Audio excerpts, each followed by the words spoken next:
On vient de donner le développement asymptotique de la somme partielle de la série harmonique, qui s'écrivait la somme de k égale 1 à n d1 sur k égale log de n plus gamma, une constante qu'on appelait constante de l'air, plus un petit o de 1. Eh bien, quelques remarques sur ce développement asymptotique, c'est que déjà, si j'affaiblis de plus en plus ce que j'ai donné, si j'enlève le gamma plus un petit o de 1, qui sont un petit o de log de n, j'obtiens que la somme de k égale 1 à n d1 sur k est égale à log de n plus quelque chose qui est négligeable devant log de n, et être égal à une suite plus quelque chose de négligeable devant, ça veut dire être équivalent à cette quantité. Donc j'obtiens que la somme de k égale 1 à n d1 sur k est équivalent à log de n, ce qui est plus faible que le développement asymptotique. Le développement asymptotique, il donnait à quelle vitesse se comportait la somme des 1 sur k moins log de n. Mais je vois donc en première approximation, la somme des 1 sur k est équivalente à log de n, et puis comme log de n tend vers plus l'infini, on trouve encore plus faible que la somme des 1 sur k tend vers plus l'infini. Donc on a redémontré que la série harmonique diverge. Mais on a beaucoup plus fort, parce qu'on sait à peu près à quelle vitesse c'est à peu près la vitesse de log de n, et on sait même encore mieux, on sait que ça, moins log de n, tend vers une constante qui est la constante de l'air. Autre chose que permet par exemple de démontrer le développement asymptotique de la série harmonique, c'est le calcul de la somme de la série harmonique alternée. La série harmonique alternée, c'est la série des moins 1 puissance k sur k, dont on avait vu, c'était le premier exemple d'application du théorème spécial sur les séries alternées, que c'était une série convergente, non absolument convergente, parce qu'avec la valeur absolue évidemment je retombe sur la série harmonique, mais avec du moins 1 puissance k, c'est de la forme de la série des moins 1 puissance k fois 1 sur k, où a 1 sur k est une suite décroissante qui tend vers 0, donc par théorème spécial sur les séries alternées, cette série converge.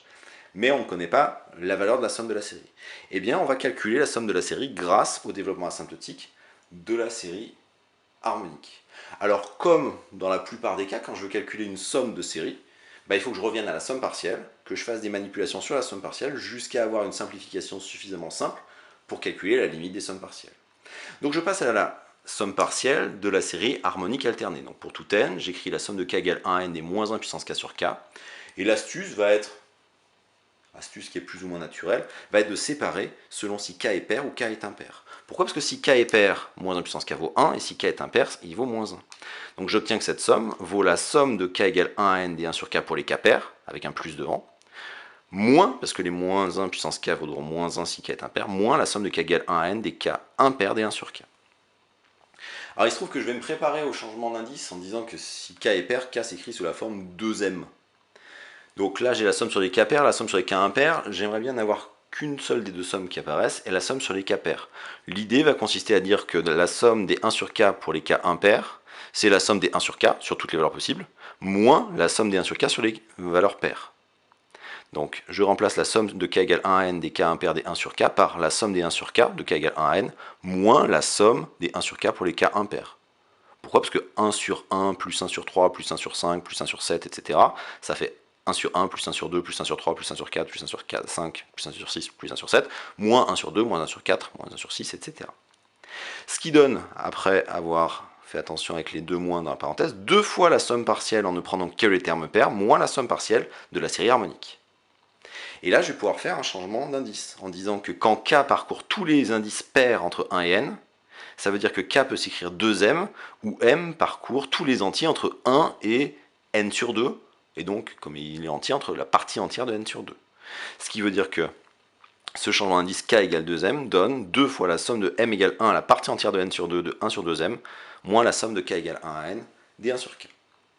Et là, le 2, je peux le sortir de la somme, il va se simplifier, et j'obtiens que je vois apparaître la somme partielle de la série harmonique en allant jusqu'au terme partie entière de n sur 2, moins la somme partielle de la série harmonique en allant jusqu'au terme n. Donc hn, ou hn, c'est la somme de k égale 1 à n des 1 sur k.